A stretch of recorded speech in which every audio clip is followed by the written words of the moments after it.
Hello everyone, कैसे हैं सब लोग। आज हम फिर लौट चुके हैं एक और नए चैप्टर के साथ विद फुल स्विंग और विद फुल जोश।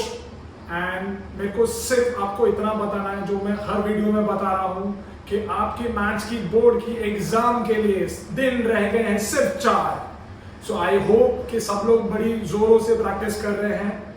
मैं सिर्फ एक पॉइंट आपको याद दिलाना चाहूँगा। मैंने लास्ट वीडियो में भी यही कहा था कि आप पेपर सॉल्व करते रहिए, फिर अगर आपको लगता है कि आपको कोई चैप्टर डिफिकल्ट जा रहा है तो आप उसके एग्जाम्पल्स और उससे बोर्ड के रिलेटेड सम जरूर करिए, क्योंकि हर साल बोर्ड में जो सम पूछे जाते हैं वो ऑलमोस्ट सिमिलर ही होते हैं। उनका पैटर्न भी सेम होता है, कभी कभार उनके सिर्फ नंबर्स चेंज होते हैं। So if you feel that you are finding any chapter difficult, solve its examples and board sums, that's it. Do not take any stress. आप प्रॉपर खाना खाइए, प्रॉपर सोइए, अपनी हेल्थ का पूरी तरह से ध्यान रखिए। तो आज हम एक चैप्टर शुरू कर रहे हैं, वो चैप्टर है ज्योमेट्री से। उस चैप्टर का नाम है सर्कल। मैं सर्कल और टेंजेंट एंड सेकेंड प्रॉपर्टीज, ये दोनों चैप्टर आज हम साथ में करेंगे, बिकॉज ये दोनों चैप्टर बोर्ड के अंदर आते हैं लगभग 12 मार्क के लिए।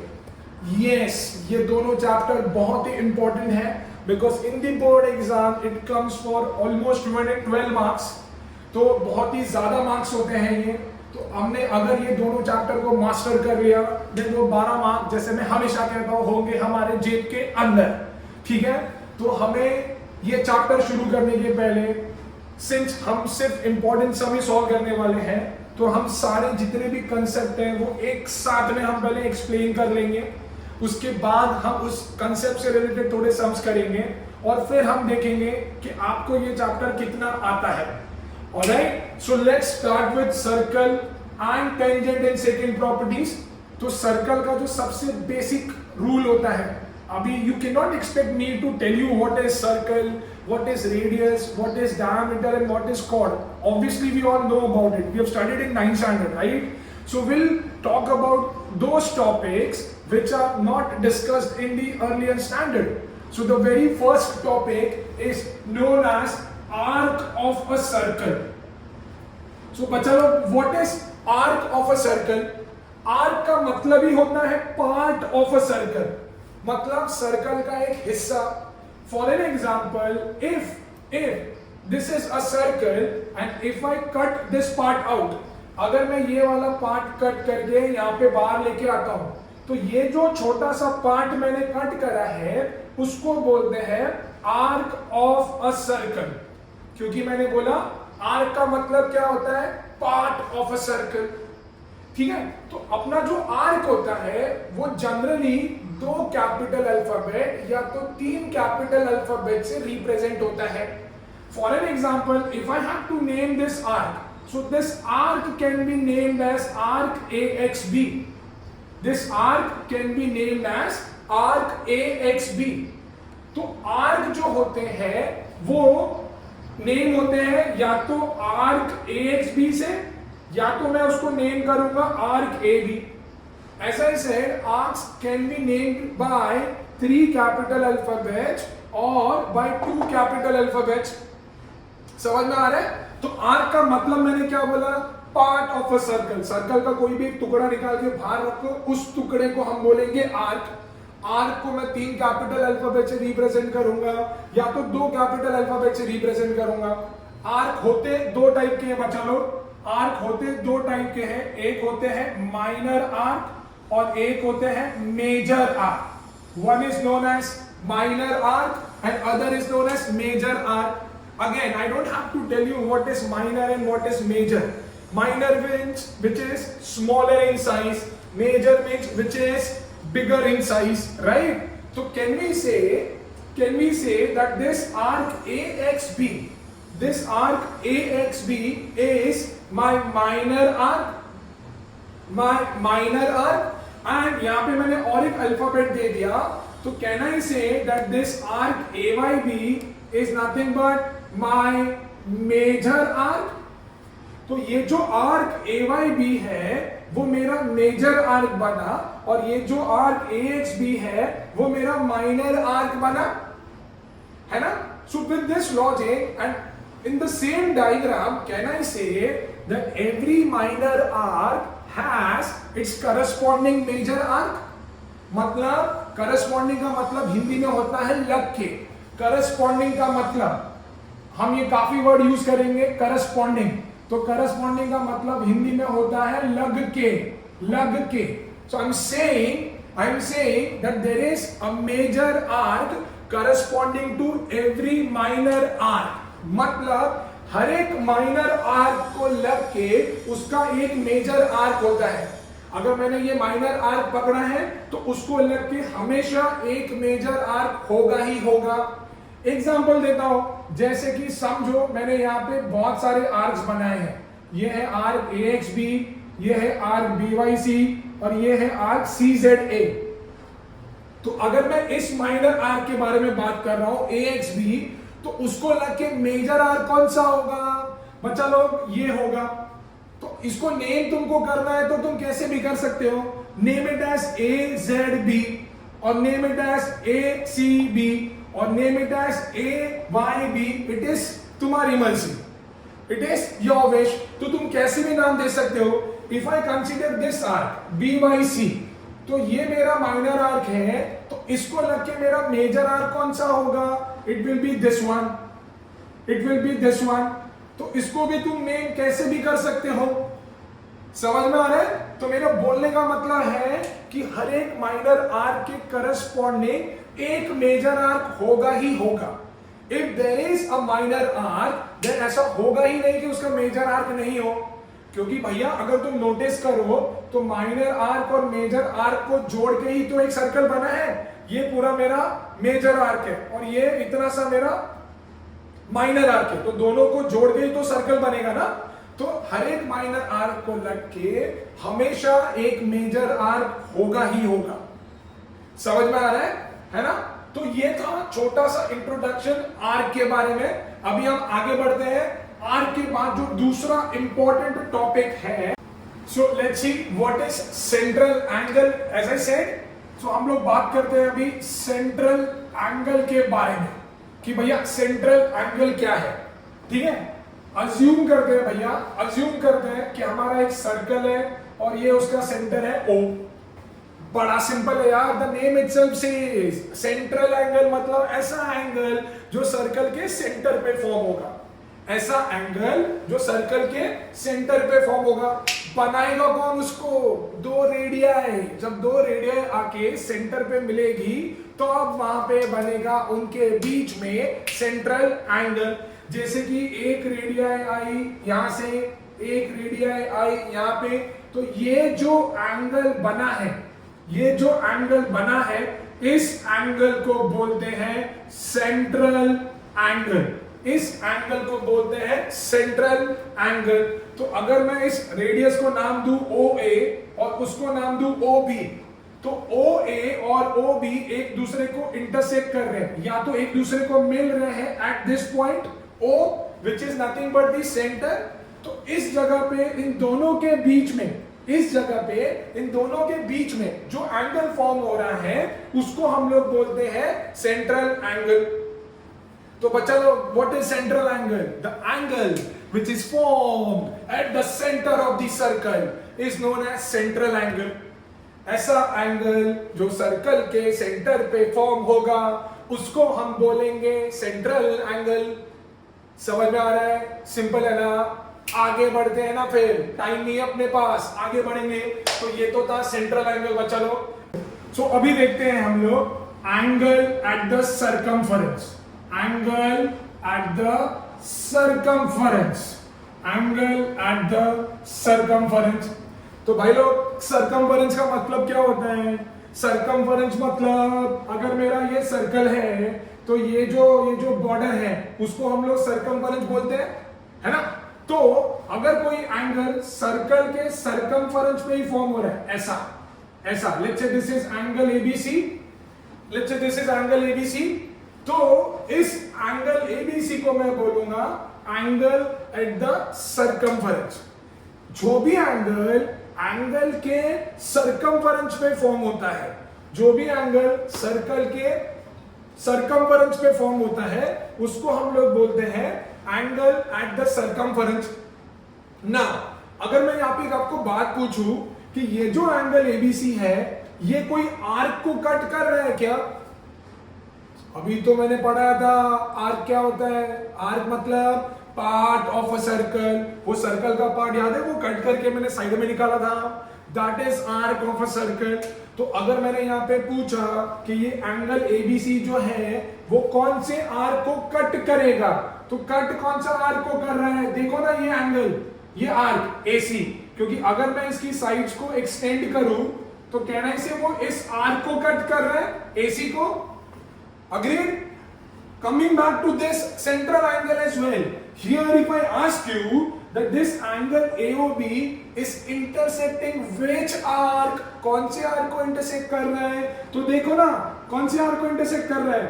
AB को कर रहा है, बरोबर? तो in this case this angle is intersecting arc AB and in this case this angle is intersecting the arc AC. In this case this angle is intersecting this arc AC. समझ में आ रहा है? तो दोनों केस में angle अलग अलग है। ये भाई सेंट्रल एंगल है जो AB को काट रहा है, आर्क AB को काट रहा है। ये है एंगल एट द सर्कमफरेंस जो आर्क AC को काट रहा है। समझ में आ रहा है? तो अभी देखते हैं कि ये दोनों के बीच में रिलेशन क्या है। ये दोनों के बीच में रिलेशन क्या है, चलो देखते हैं हम लोग। तो ये दोनों के बीच का रिलेशन इज बड़ा मजेदार। देखो भाई बड़ा मजेदार रिलेशन है। समझो ये मेरा सेंट्रल एंगल है, लेट्स से एंगल AOB। अब मैं एक एंगल यहां बना रहा हूं भैया ऐसा, this is your angle ACB, this is your angle ACB। Can I say this is your angle at the circumference, this is your angle at the circumference? Can I say that this is your central angle? Can I say that कि ये तुम्हारा central angle है? Now did you notice कि ये central angle और angle at the circumference दोनों ने same arc को कट किया है। सेंट्रल एंगल और एंगल एट द सर्कमफरेंस में दोनों एंगलों ने सेम आर्क को कट किया है, दैट इज AB। भैया ऐसा जब भी होगा भैया तब सेंट्रल एंगल का जो मेजरमेंट होगा वो एंगल एट द सर्कमफरेंस का डबल होगा, ट्वाइस होगा, दुगुना होगा।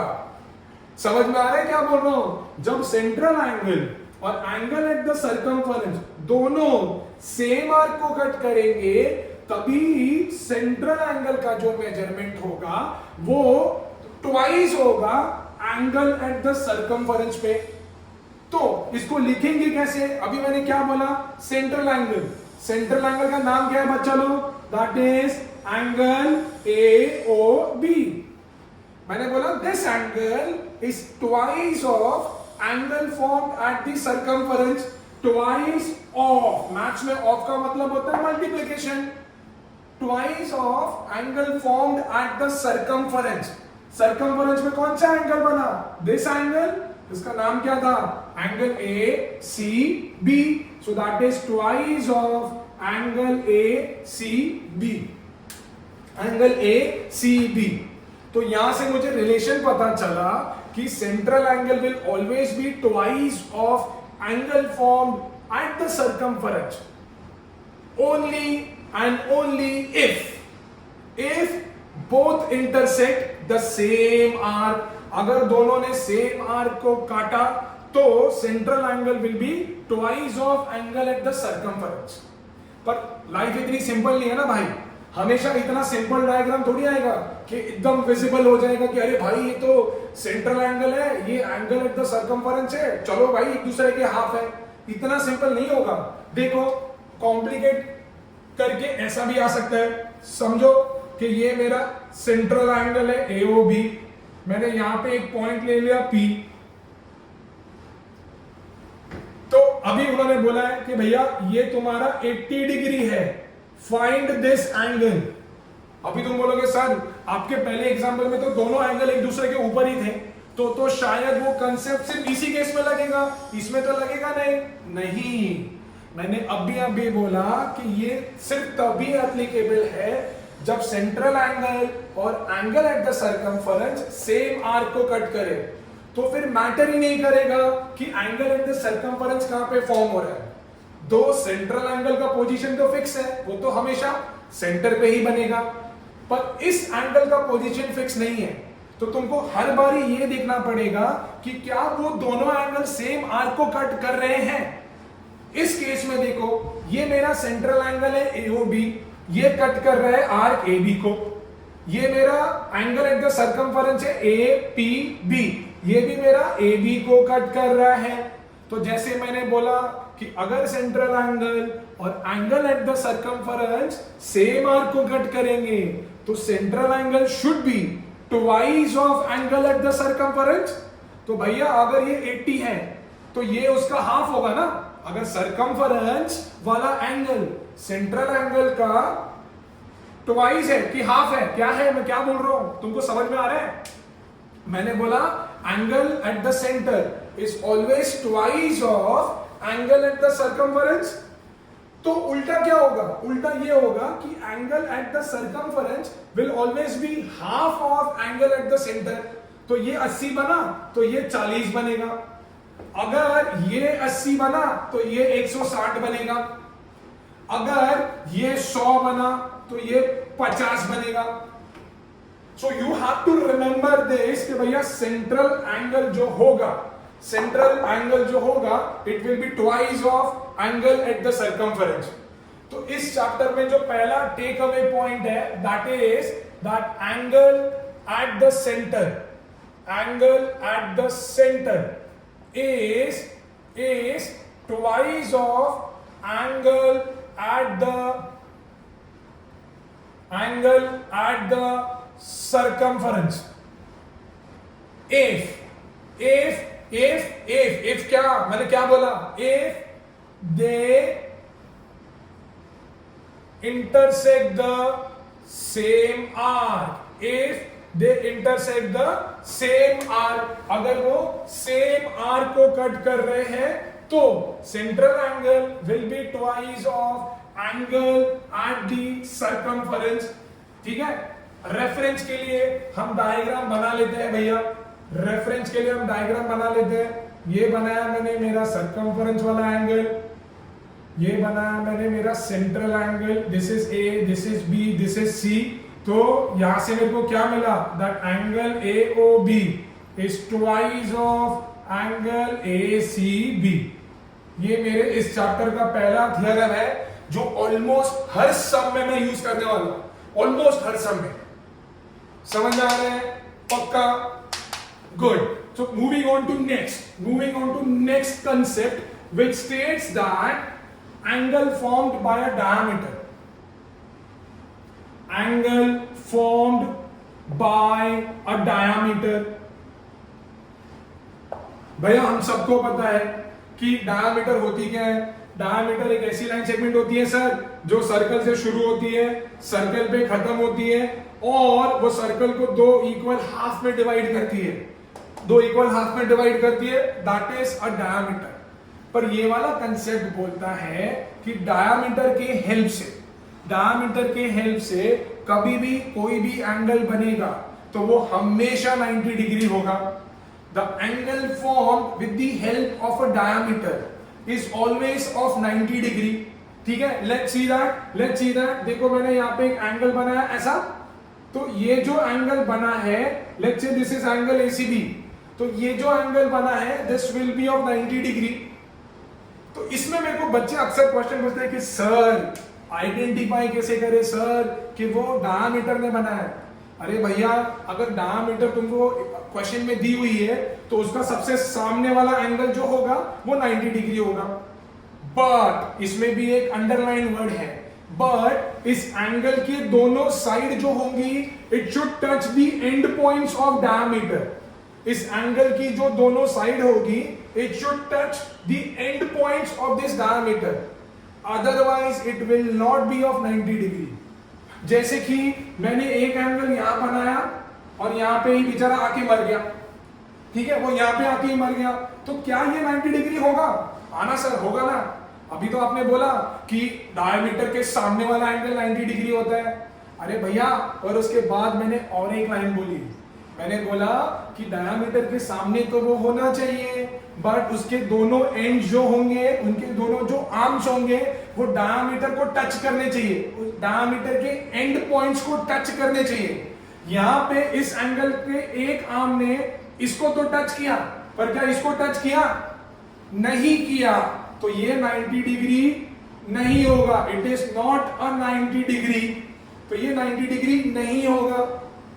तो ये बड़ा सिंपल सा कंसेप्ट है कि भाई एंगल जो बना डायमीटर के हेल्प से, वो होगा 90 डिग्री, प्रोवाइडेड एंगल के दोनों आर्म्स डायमीटर के दोनों एंड पॉइंट्स को टच करने चाहिए। क्या करने चाहिए? टच करने चाहिए। तो दूसरा कंसेप्ट है जिसका हेडिंग है angle formed by a diameter. Angle formed by a diameter. तो भैया एक सर्कल बनाया, मैंने बोल दिया कि ए बी मेरी डायमीटर है क्योंकि वो सर्कल से पास हो रही है, तो ये वाला एंगल भी 90 होगा, ये वाला एंगल भी 90 होगा। सो उनके पोजीशन डज नॉट मैटर, उनके position does not matter as long as their arms are touching the diameter. So in this case angle ADB will be equal to angle ACB, और उनकी दोनों की value होंगी 90 degree, उनकी दोनों की value होगी 90 डिग्री। समझ में आ रहा है? झकास। So let's move on to the next thing now. Oh मेरा कपड़ा। So let's talk about the next topic. मैं नाम नहीं लिखूंगा, पहले हम लोग जादू देखेंगे, बाद में मैं नाम लिखूंगा। I am sorry for my diagrams, मतलब मैं बहुत पथेटिक हूं इस चीज में, बट दैट्स इट। हमारा काम है कंसेप्ट समझना, ठीक है? So let's talk about this.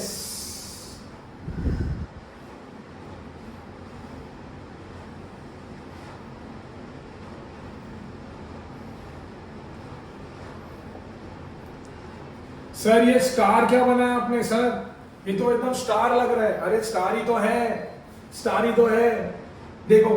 If I ask you how many different angles can you see in this?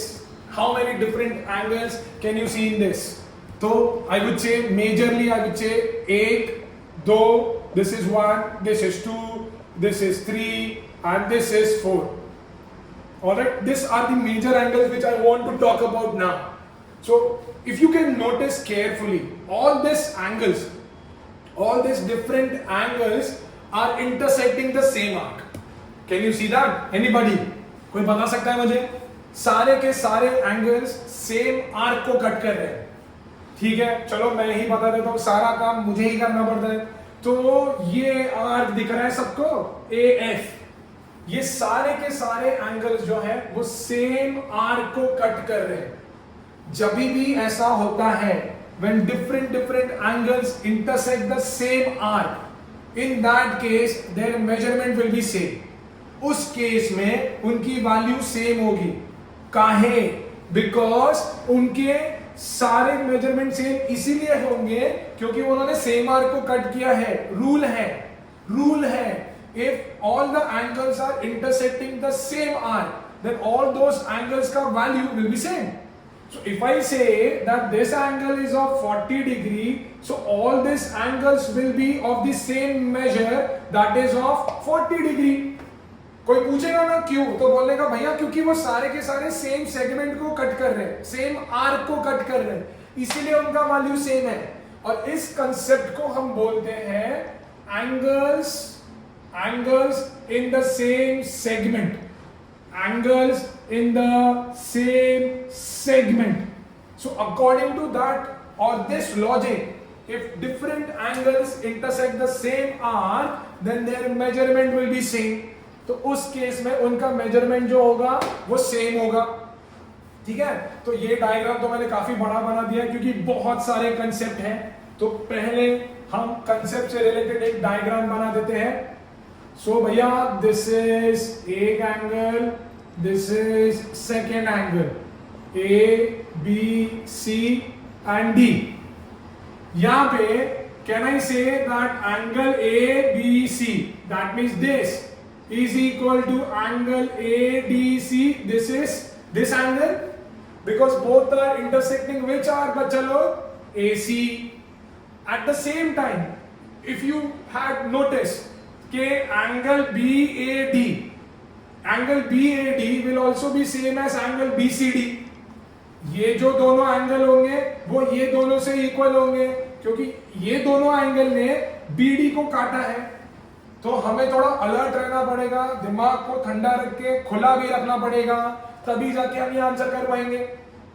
सिर्फ इतना देखना है कि कोई एंगल्स जो है वो किसी सेम आर्क को कट तो नहीं कर रहा, और अगर कर रहा है तो वैल्यू सेम होगी, उसको हम लोग बोलेंगे angles in the same segment. समझ में आ रहा है? Now next is about cyclic quadrilateral. Cyclic quadrilateral, cyclic quadrilateral, सबको पता है क्वाड्रिलैटरल क्या होता है। ऐसा क्वाड्रिलैटरल या ऐसा closed figure which is bounded by 4 straight lines, right. तो साइक्लिक क्वाड्रिलैटरल्स क्या होगा? ऐसा एक 4 साइडेड फिगर होगा जिसके चारों के चारों वर्टाइसेस सर्कल के सरकमफेरेंस पे होंगे। ऐसा क्वाड्रिलैटरल जिसके चारों के चारों वर्टाइसेस सर्कल के सरकमफेरेंस पे होंगे। सरकमफेरेंस बोले तो ऐसा,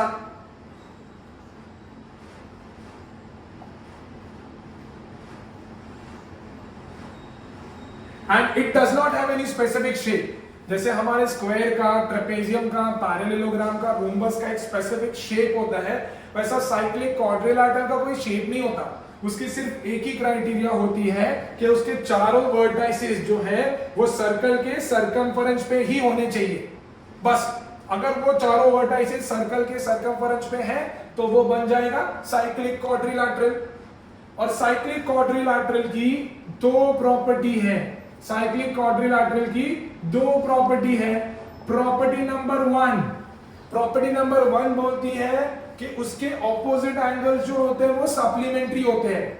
ऑपोजिट एंगल मतलब ए एंड सी, ये दोनों को अगर मैं ऐड कर दूं तो मेरा आंसर जो होगा दैट विल बी 180, क्योंकि सप्लीमेंट्री का मतलब तो 180 होता है। नेक्स्ट बी एंड डी, अगर मैं बी और डी को ऐड करूं तब भी मेरा आंसर 180 डिग्री होगा, बिकॉज दे आर सप्लीमेंट्री और because they are opposite angles. So the very first property of cyclic quadrilateral is that the opposite angles are supplementary. तो यहाँ पे A और C opposite है, B और D opposite है, तो उनका एडिशन जो होगा वो होगा 180 डिग्री।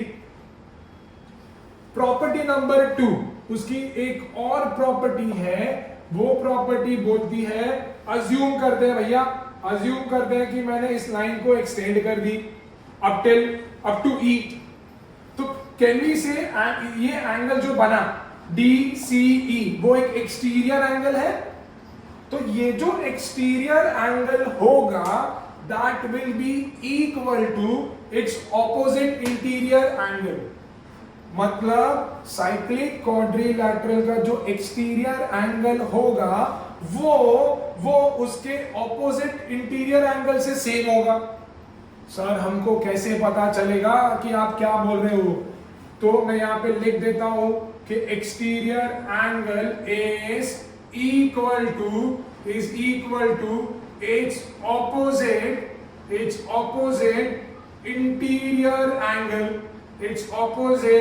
Interior angle. मतलब अगर नहीं आइडेंटिफाई करने को आ रहा है तो मैं हमेशा एक सिंपल तरीका बताता हूं, जिस एक्सटीरियर एंगल का वैल्यू फाइंड करना है उसके ऊपर उंगलियां रख दो। अब उस उंगली के सामने वाला एंगल देखो, सामने वाला कौन सा बना? ए बना। तो यहां पे कहना इससे कि angle DCE is equal to angle ए।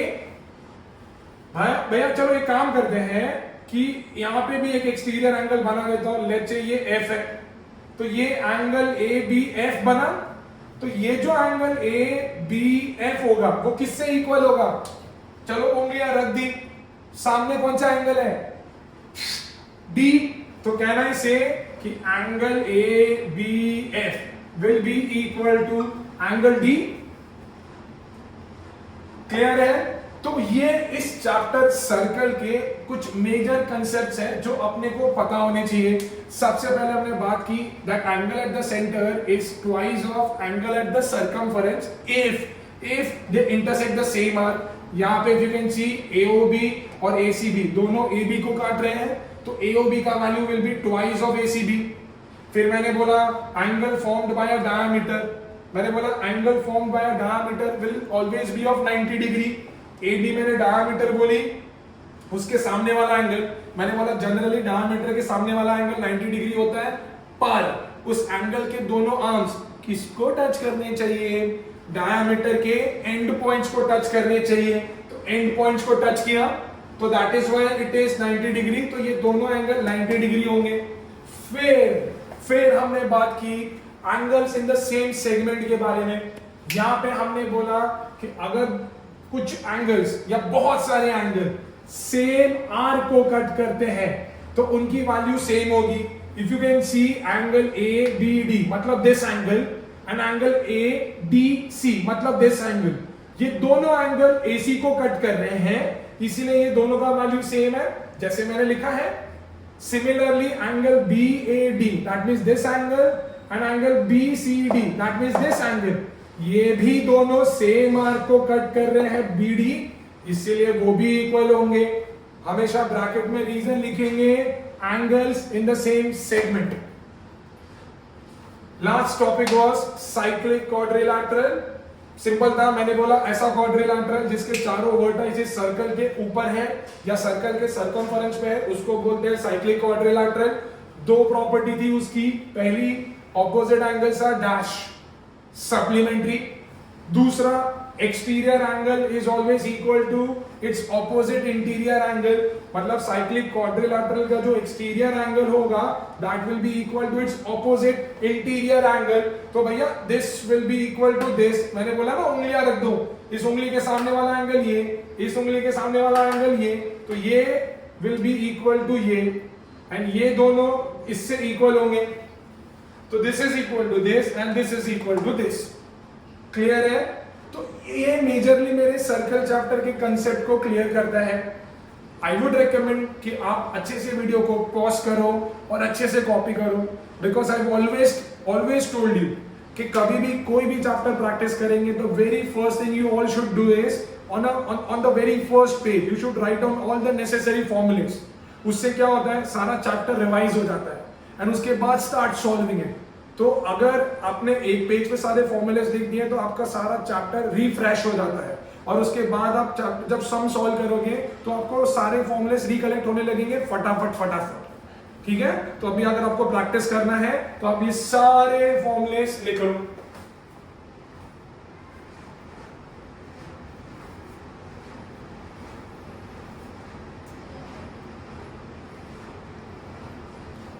चलो देखते हैं हम लोग, एक सम है, ठीक है?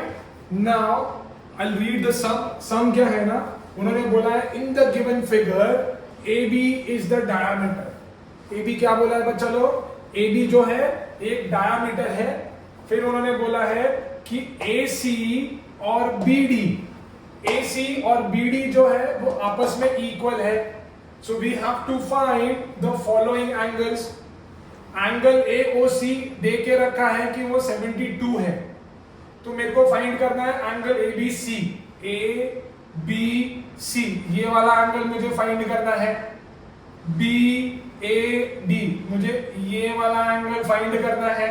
ABD मुझे ये पूरा एंगल फाइंड करना है। समझ में आ रहा है? Since this chapter is about concept, तो do not expect me to solve the sum. मैं डायग्राम की हेल्प से हम डिस्कस कर रहे हैं और हम लोग सिर्फ आंसर्स लिखेंगे। I repeat the question one more time. AB is the diameter, angle AOC is 72 degree, AC is equal to BD. We have to find this following angles. उन्होंने बोला फाइंड करो ABC, फाइंड करो BAD and find करो ABD। ये तीन चीजें मुझे find करनी है, ठीक है? नाउ ABC तो मैं ना ऐसे फाइंड कर सकता हूं, ऐसे ऐसे फाइंड कर सकता हूं। कैसे सर, ऐसे कैसे? Can you see angle AOC? Angle AOC कौन से आर्क को कट कर रहा है? AC को कट कर रहा है। एंगल ABC, ABC कौन से आर्क को कट कर रहा है? वो भी AC को कर रहा है सर।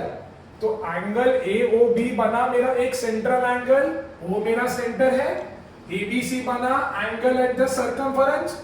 अभी अभी मैंने बताया that angle at the circumference is half of angle at the center, और angle at the center should be twice of this। तो ये 72 है, तो 72 का हाफ बना 36, 72 का हाफ बना 36। तो भैया ये हो गया है 36 डिग्री। ये तो हो गया, ये तो हो गया है। अभी अभी अभी तुम देखोगे कि ये जो कॉर्ड AC और कॉर्ड BD जो है वो दोनों इक्वल है। They have given that chord AC and chord BD are same. हमने 9th स्टैंडर्ड में ये कंसेप्ट पढ़ा था। थोड़ा सा मैं तुम्हारा टाइम लूंगा। 9th स्टैंडर्ड का एक कंसेप्ट था, वो बोलता है कि दो कॉर्ड अगर आपस में इक्वल है तो वो जो आर्क को कट करेंगे वो भी इक्वल होंगे, वो भी इक्वल होंगे। तो यहां पे अगर chord AB is equal to chord BC, then can we say arc AB is equal to arc BC? अगर कॉर्ड इक्वल है तो आर्क भी इक्वल होंगे, एंड उसका उल्टा इज ऑल्सो ट्रू। उल्टा मतलब अगर आर्क इक्वल होंगे तो उसके कॉर्ड भी इक्वल होंगे। याद आ रहा है 9th स्टैंडर्ड सर्कल चैप्टर, उसमें पढ़ा था हमने कि अगर कॉर्ड्स इक्वल है तो उनके आर्क्स इक्वल होंगे, और अगर आर्क्स इक्वल है तो जो कॉर्ड्स उनको कट कर रही है वो भी इक्वल होंगे। तो यहां पे उन्होंने बोला है कि ये जो कॉर्ड AC है और ये जो कॉर्ड BD है दोनों सेम है। तो कहना ही से कि ये वाला आर्क AC और ये वाला आर्क BD दोनों सेम होगा। तो देखो ना, एंगल ABC अगर इस आर्क को कट कर रहा है तो BD को कौन कट कर रहा है? BD को देखो डायग्राम, कौन कट कर रहा है BD को? BD को कट कर रहा है ये वाला angle, that is angle BAD। Angle BAD cut कर रहा है, तो मेरे को BAD भी आ गया 36 डिग्री, BAD भी आ गया 36 डिग्री। समझा क्या किया? नाउ तो ये मुझे आया है 36 डिग्री। नाउ कैन आई से ये पूरा एंगल मेरा 90 डिग्री होगा, ये पूरा एंगल 90 डिग्री होगा, बिकॉज सर AB डायमीटर है और डायमीटर के सामने सर ये एंगल बना है जिसके दोनों आर्म्स डायमीटर को टच कर रहे हैं। तो सर ये बना 90, यस ये 90 बन गया, ये 90 बन गया। तो कहना इससे कि ये भी तो 90 होगा, ये भी तो 90 होगा। समझ में आ रहा है? तो भैया ये 90 है और मुझे ये आया है 36, ये 90 है और ये आया है 36। तो how would I find this angle? Angle sum property of a triangle. Can you see triangle ADB एक फॉर्म हो गया है। इस ट्राइंगल ADB के अंदर एक एंगल 36 है, एक एंगल 90 है। तो 90 और 36 हुआ 126। तो 180 अगर पूरा करना है तो ये जो पूरा एंगल होगा that will B of 54 degree. तो ये आ गया है 54 डिग्री। आई होप थोड़ा भी क्लियर हो रहा है, थोड़ा समझ में आ रहा है। मैं एक बार फिर से करूं? चलो यार कर लेते हैं, चलो यार कर लेते हैं। मैं सारा फिर से इरेज कर रहा हूं, देखता हूं किसकी मेमोरी कितनी स्ट्रांग है।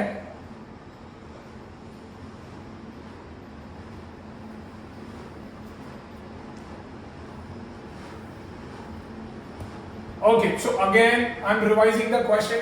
Question was that AB is a diameter, AB is a diameter and angle AOC is 72. AC is equal to BD, that is given. AC is equal to BD, that is given.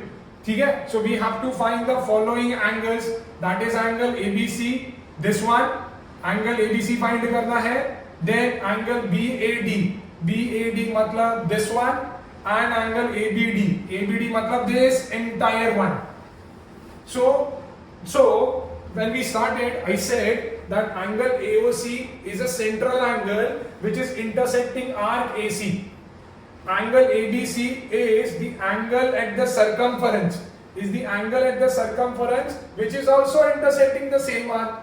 So according to our today's first concept, if angle at the circumference and angle at the center both are intersecting the same arc, then the central angle will be twice of angle at the circumference. तो ये है 72, तो ये बना 36, ये बना 36. ठीक है. नाउ अभी अगर ये बना 36 तो BAD कैसे आएगा भैया? BAD, अब एंगल BAD को देख लो और एंगल ABC को देख लो. BAD ने काटा इसको, ABC ने काटा इसको. अगर दोनों कॉर्ड इक्वल है तो उनके करस्पॉन्डिंग आर्क्स भी सेम होंगे अकॉर्डिंग टू दिस लॉजिक जो मैंने बताया. तो अगर दोनों आर्क्स सेम है तो ये दोनों आर्क्स को जो एंगल काटेंगे वो भी तो सेम होंगे. तो ABC ने AC को काटा जिसका वैल्यू 36 था, BAD ने BD को काटा. सिंस ये दोनों इक्वल है तो ये और ये भी इक्वल होंगे, सो दैट इज 36. फिर मैंने बोला AB इज अ डायामीटर, तो एंगल ADB जो होगा वो होगा 90. Angle formed by a diameter.